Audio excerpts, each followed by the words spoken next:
Riverside Elementary School. I teach kindergarten, and this year we began implementing the Read to Be Ready curriculum that came our way. We dove into the teacher guide and noticed that there was many pages of different questions and places you could start, and we didn't start on day one, task one. We started what we thought would work best with our district pacing guide and what our kids would absorb the most. One thing that we normally do with our kids is tell them what we're going to be researching, or our essential question might be a way that we start. So right now we're studying how does weather affect living things. And last week we focused on types of weather, and we did science experiments with them, but more importantly my kids went to grab books and noticed the clouds in the books, or noticed the sun in the books. And so I just hand them the books, and then we go out and write about it together. From that, we usually create our own resources. So if we can't find a resource like this one right here, we might make our own book. And if you're working on FMP levels with your students, you'll know that level A books are really hard to find in a big book source. So my students made this together, and they wrote about photosynthesis. And that's one of the Read to Be Ready unit starters in the living science. So my children started digging into parts of a plant and labeling them, and they reminded me. So I was actually barked at by one of my students for not putting down stomata on one of the plant leaves. Another student said, "You forgot about carbon dioxide. I know we can't see it, but can we draw it?" Hi, my name is Faith, and I'm going to tell you about this book. I'll tell you about is the carbon dioxide and the stomata. This is the sun. Whoever can read out there, read it yourself. You can't really see it. It's supposed to be white, but my teacher put it in green because we already have that. And then we went through there, applying our sight words. And really what started out as a science lesson then became a reading lesson and a foundational skills lesson. So we're spacing our words, we're using punctuation. Does our picture match our sentence?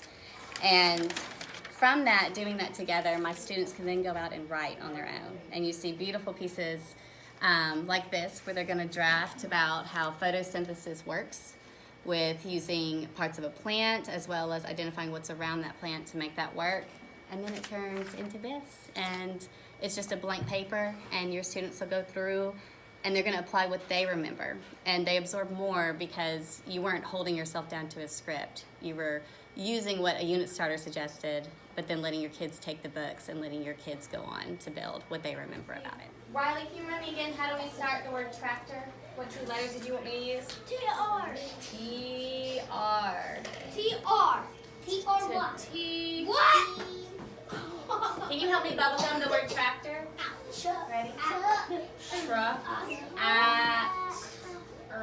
What else did you hear?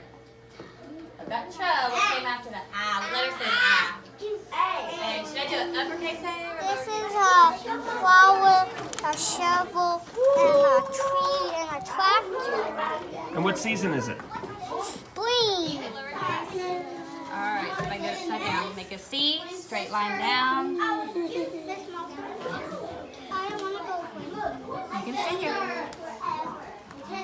Come on, Kylie, help me with my word. Hey, oh, I've got Ray. We're going to find that last time. This is my picture of winter. What's in the picture? Snow, rain, and snow. What I like about Read to Be Ready is that it's not a scripted curriculum. It's very flexible per teacher, per group of students, and it's differentiated on its own. So if I want to pull in other resources that I like to go with it, I can do that.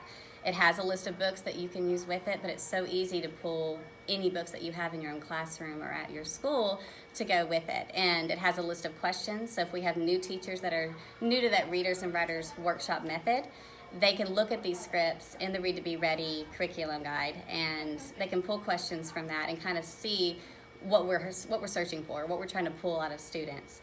And then, like me, if you have students that are going to start asking their own questions about it, then you can put that script away and you can continue, and you're not missing a beat. So you're asking questions that are probably already in that unit starter. So that's the favorite thing. That's my favorite part about the Read to Be Ready curriculum, is that it's so differentiated and that our students can jump right into any part of it, and they're still grabbing every reading standard that they need, every science standard that we could be teaching. You're not missing a beat with it. Oh, yeah, that's a bug. Let's go. Give it to us. It's snowing. We don't see your